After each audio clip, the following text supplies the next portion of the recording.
Será que existe algo em comum que todas as pessoas do mundo compartilham entre si, que vai além das suas diferentes ocupações, seus diferentes pensamentos, ideias, posições sociais? Se nós analisarmos a vida de todas as pessoas, sem exceção, todo mundo está lutando para alcançar a felicidade e para evitar a infelicidade. Desde aquelas pequenas coisas que nós fazemos no dia a dia até os grandes acontecimentos que marcam a história, tudo isso são expressões das vidas humanas em sua busca para poder alcançar a felicidade. Então nós devemos perguntar como a felicidade pode ser alcançada. Todas as pessoas se sentem felizes quando seus desejos são realizados, quando seus desejos são satisfeitos. Do ponto de vista da psicologia humanística, explica que o ser humano tem 5 estágios de necessidade, ou 5 estágios de desejo, que é o estágio fisiológico, depois de segurança, social, autoestima e autorrealização. E quando ele completa esse 5º estágio, ele está completamente feliz ou está satisfeito de todas as suas necessidades. Mas, de acordo com o princípio divino, é uma perspectiva diferente, porque nós temos 2 tipos de desejos opostos dentro de nós. Então, dentro de cada ser humano existe uma mente original e uma mente má. Essa mente original, ela é a origem dos nossos bons desejos que produz felicidade. Por outro lado, nós temos também dentro de nós a mente má, que ela é a origem dos maus desejos que produz a infelicidade. Porque quando nós realizamos um mau desejo, a nossa consciência fica pesada, nós ficamos com remorso de consciência. Então, dentro de cada ser humano existe uma contradição entre os desejos da mente original e os desejos da mente má. E essa contradição existente dentro de cada pessoa, ela expande para o nível de família, para a sociedade, para a nação, para o mundo todo. Então, hoje, o mundo que nós vivemos é um mundo de contradição. E tudo que está vivendo em constante autocontradição está vivendo à beira da autodestruição.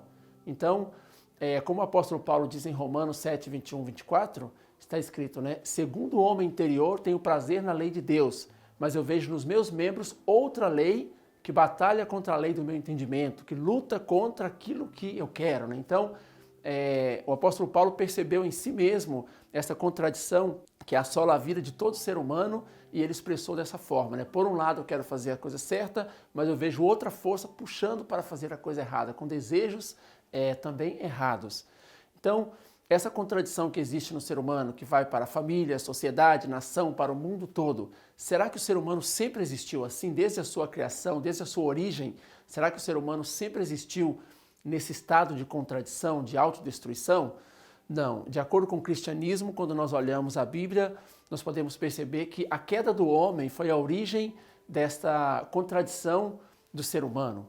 E quando nós observamos a queda do homem do ponto de vista do intelecto, nós percebemos que a queda do homem significou a descida da humanidade até a escuridão da ignorância, ou seja, a descida do ser humano até a ignorância. E como nós temos 2 aspectos, a mente e o corpo, um aspecto interno e um aspecto externo, então devido à queda, na nossa mente surgiu uma ignorância chamada ignorância interna. Em outras palavras, ignorância interna significa ignorância espiritual. Por exemplo, de onde nós viemos, qual que é a nossa origem, qual foi o valor, qual é o valor, a meta da nossa vida, ou seja, qual a finalidade da vida, o que acontece depois da morte, o que é o bem, o que é o mal. Essas são questões que o ser humano não tem respostas satisfatórias ainda. Isso tem a ver com a ignorância da mente, ou seja, com a ignorância interna do ser humano. Por outro lado, também devido à queda, o ser humano adquiriu a ignorância externa, que é a ignorância com relação ao mundo natural, com relação ao nosso próprio corpo físico. Por exemplo, quais são os fundamentos do mundo material, qual é a origem do universo físico, quais são as leis que estão regendo todos os fenômenos da natureza. Então, como o ser humano ficou ignorante em 2 aspectos, tanto na mente quanto no corpo, ou seja, a ignorância interna e também a ignorância externa, ele começou a buscar caminhos para poder resolver esta questão da ignorância interna e externa. E ele busca, através da religião, encontrar o caminho da verdade interna para alcançar o conhecimento interno. E ele busca, através da ciência, procurar o caminho da busca da verdade externa a fim de alcançar o conhecimento externo.